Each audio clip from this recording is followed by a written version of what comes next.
Lecture du livre du prophète Jonas. Chapitre 1, verset 1 jusqu'au chapitre 2, verset 1, puis verset 11. La parole du Seigneur fut adressée à Jonas, fils d'Amittai.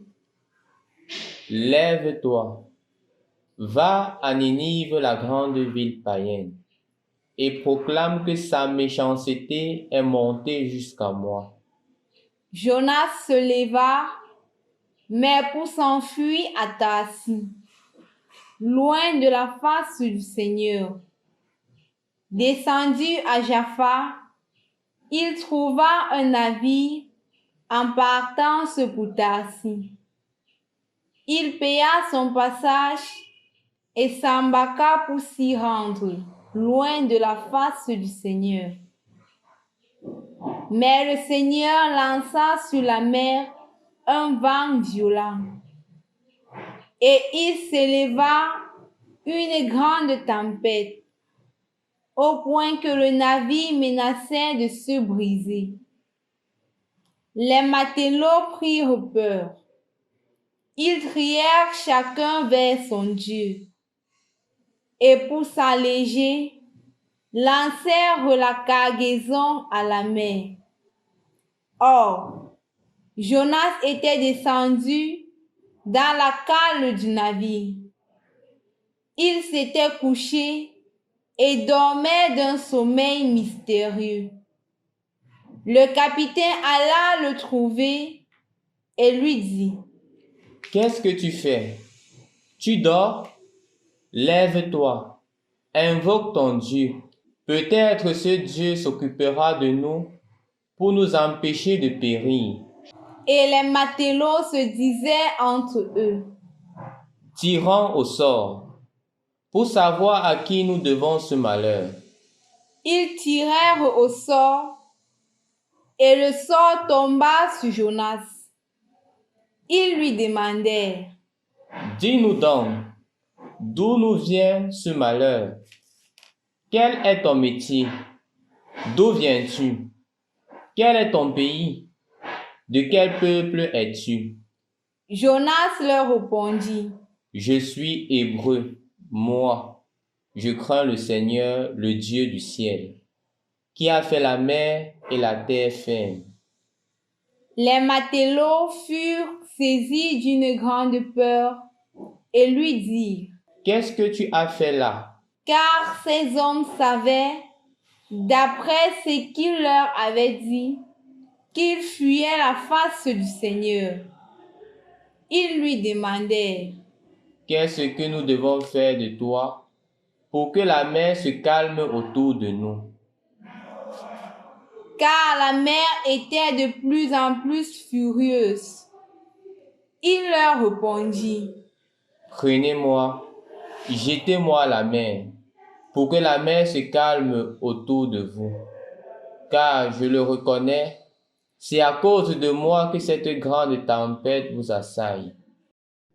Les matelots ramèrent pour regagner la terre, mais sans y parvenir, car la mer était de plus en plus furieuse autour d'eux.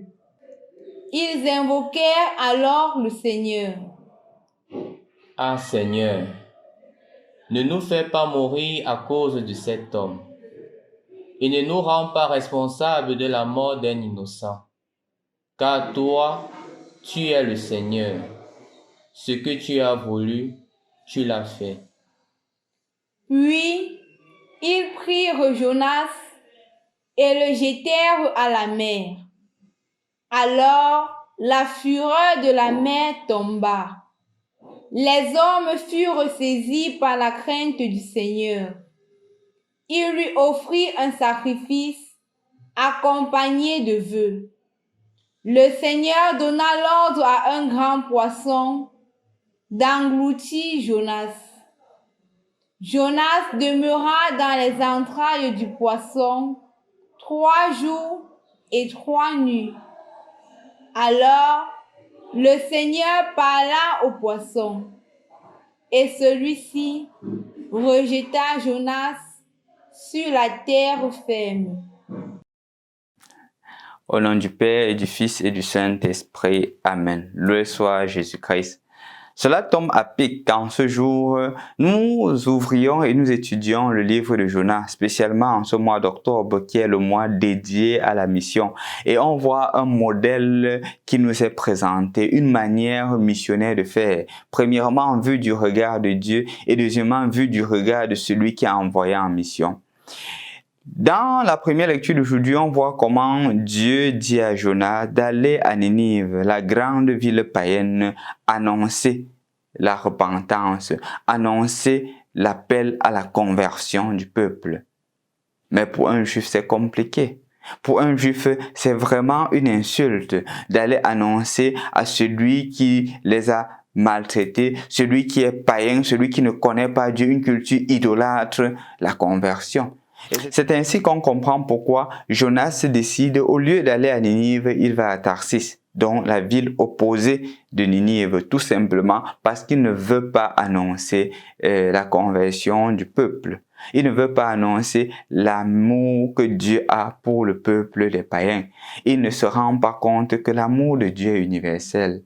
L'amour de Dieu n'est pas seulement centré sur les Juifs, l'amour de Dieu est étendu sur toute la création. Mais il faudrait qu'on attende un peu parce que c'est facile à première vue de critiquer Jonas, se mettre à dire que « Oh Jonas, il ne veut pas accepter la mission de Dieu, c'est un mauvais prophète. » Non, c'est facile. Parce que si on rentre à l'intérieur de nous-mêmes, nous allons nous rendre compte que c'est la même chose que nous faisons en fait. C'est le mois des missions. Le Seigneur nous envoie en mission, annoncer son amour, annoncer sa bonne nouvelle à ses frères et sœurs humains. Est-ce que nous faisons? N'est-ce pas, de plus en plus, nous nous mettons à stéréotyper, à critiquer des personnes, considérant ces personnes comme des païens, considérant ces personnes comme des sans-valeur, des personnes qui viennent même vers nous demander pardon pour une probable réconciliation. Nous rejetons ces personnes-là. N'est-ce pas ce que nous faisons? Ne sommes-nous pas aussi d'une certaine manière des Jonas qui refusent d'œuvrer pour la conversion de leurs frères et sœurs humains, des Jonas qui s'efforcent à mettre toujours les personnes de côté, des Jonas qui ne s'engagent pas pour que ce monde soit un monde meilleur à travers les critiques, à travers des actions qui n'aident pas dans la construction du règne de Dieu. Ne suis-je pas aussi un Jonas? Ne suis-je pas aussi un Jonas qui refuse d'aller créer la réconciliation avec mon frère et ma sœur? Ne suis-je pas un Jonas qui a honte de faire son signe de croix en public? Ne suis-je pas aussi un Jonas qui ne veut pas que justement l'autre puisse se convertir à travers une parole? Quand il y a des conflits, est-ce que je me mets à aller voir des personnes seules à seules pour résoudre les conflits en famille? Je crois qu'en ce jour de grâce, le Seigneur voudrait t'inviter à être un missionnaire. Le Seigneur voudrait t'inviter à aller annoncer son amour aux autres. Le Seigneur voudrait t'inviter à vivre l'octobre missionnaire de façon plus concrète. L'octobre missionnaire que nous célébrons ne se limite pas seulement au fait d'aller parler.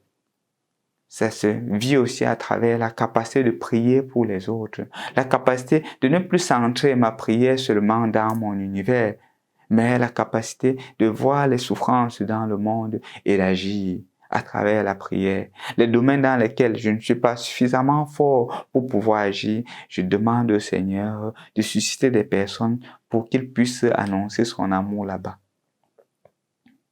N'oubliez pas une chose, c'est que le Seigneur, d'une manière ou d'une autre, trouvera des voies et moyens pour l'annonce de sa parole. Dans la première lecture d'aujourd'hui, on nous montre comment est-ce que le monstre marin, le poisson marin, a avalé Jonas et l'a conduit à Ninive, l'a laissé au bord des rives. Comme nous le verrons demain, il commencera à annoncer la bonne nouvelle. Mais la mission de Dieu ne s'arrête pas. Le Seigneur voudrait nous prendre pour avancer avec lui. Je te supplie aujourd'hui, je t'invite aujourd'hui de t'efforcer à entrer dans cet aspect missionnaire-là, de prendre un engagement aujourd'hui pour pouvoir annoncer à ton frère, à ton collègue, à ton ami l'amour de Dieu. C'est Dieu qui t'a séduit, c'est Dieu qui m'a séduit, c'est Dieu qui nous a séduits, afin que de plus en plus, nous soyons aussi des personnes missionnaires, des missionnaires de l'Évangile et de l'amour de Dieu. Au nom du Père et du Fils et du Saint-Esprit. Amen.